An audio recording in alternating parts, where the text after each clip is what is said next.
दोस्तों नमस्कार। सरकार के बड़े बड़े दावे सब खोखले साबित हो रहे हैं। एक लड़की प्यार के जाल में फंस जाती है, नाबालिग लड़की होती है और पड़ोस के ही रहने वाले रामू चौधरी के प्यार में वो पड़ जाती है। उसे नहीं पता था कि ज़िंदगी क्या होती है, कैसे जीना है, कैसे चलना है, जीवन में कैसे आगे बढ़ना है। अल्हड़ सी उम्र में ही वो प्यार के चक्कर में पड़ जाती है और फिर उसका जीना हराम हो जाता है।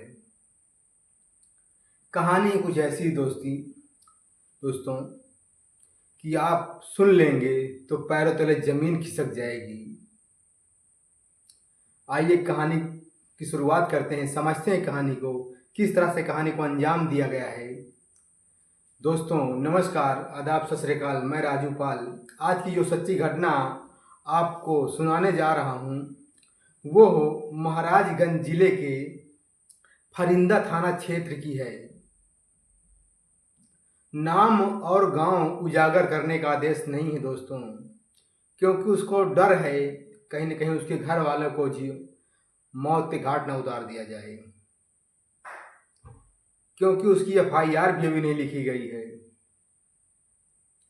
एक 15-16 साल की लड़की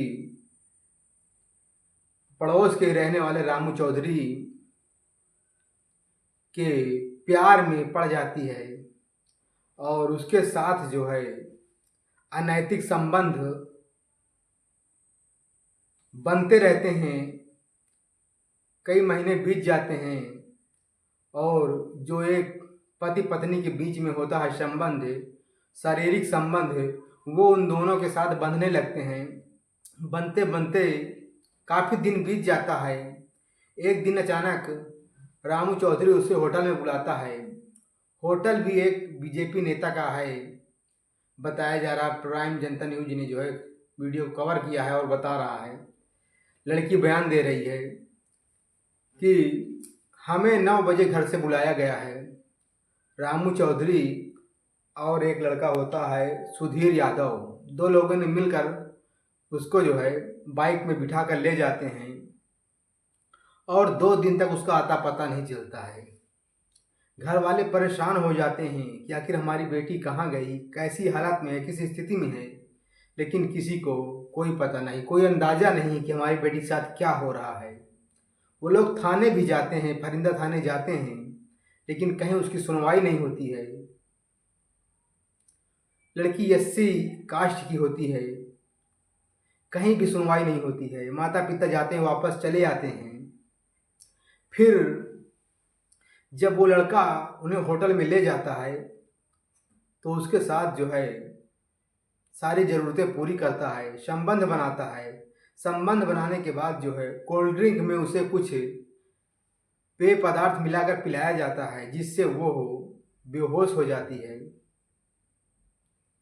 और उसके साथ 5 लोगों ने मिलकर दरिंदगी को अंजाम दिया है। बलात्कार करते हैं, सामूहिक। अब सोच लीजिए, एक नाबालिग लड़की के साथ 5 लोगों ने मिलकर हैवानियत को शर्मसार कर दिया है, सारी मानवता को शर्मसार कर दिया है। वो होटल होता है नागे साहिनी, बीजेपी का कार्यकर्ता बताया जा रहा है। उसका होटल होता है, उसी के होटल में ले जाकर कार्य को अंजाम दिया जाता है। अंजाम तब तक दिया जाता है जब तक उसे होश हवास रहता है। 2 दिन तक उसको उसी होटल में रखा जाता है। बारी बारी से उसका शोषण किया जाता है, उसके साथ बलात्कार किया जाता है, सामूहिक दुष्कर्म किया जाता है। लड़की चीखती तड़पती रहती है, मना भी करती है, लेकिन एक वीडियो क्लिप बना ली जाती है।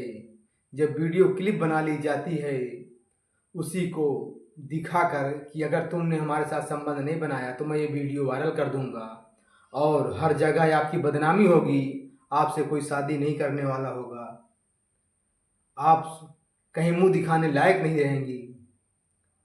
बस यही डरा धमका कर उसके साथ 48 घंटे तक शोषण होता रहता है। बलात्कार बारी बारी से किया जाता है। फिर उसके बाद क्या होता है दोस्तों, सोचेंगे आप। उसके बाद जो है उन लोगों का जी नहीं भरता है। फिर उस लड़की को वो लोग जो है पुलिस से साठ गांठ करके और थाने में सौंप देते हैं कि ये लड़की हमें गलत इरादे से गलत जगह पे मिली है और इसकी जांच की जाए। खुद उसको फंसाया जाता है। उसकी कहीं एफआईआर भी नहीं लिखी जाती है, पुलिस साथ भी नहीं देती है। पुलिस उन 5 आरोपियों को साथ देती है जिन्होंने उनके साथ दुष्कर्म किया है, बलात्कार किया है। उन 5 लोगों में जो रामू चौधरी होता है वो उससे प्यार करता था। प्यार क्या, प्यार का नाटक करता था। प्यार करता तो ये 5 लोगों से संबंध नहीं बनवाता। 5 में एक होता है नागे साहिनी, जिसका होटल होता है, वो बीजेपी का कार्यकर्ता बताया जा रहा है। और उसके बाद आकाश यादव होता है, लवकुश होता है और एक सुधीर यादव होता है। मिलके 5 लोगों ने दरिंदगी को अंजाम देते हैं। और उसके बाद खुद लड़की को जो है थाने ले जाकर पुलिस को सौंप देते हैं। और वहीं पे सौदा होने लगता है कि कुछ ले दे के सौदा कर लिया जाए। पुलिस भी दबाव बनाती है, लेकिन लड़की की माँ का कहना है कि अगर इंसाफ नहीं मिला तो मैं और मेरी बेटी दोनों जो है अपने आप को खत्म कर लेंगे।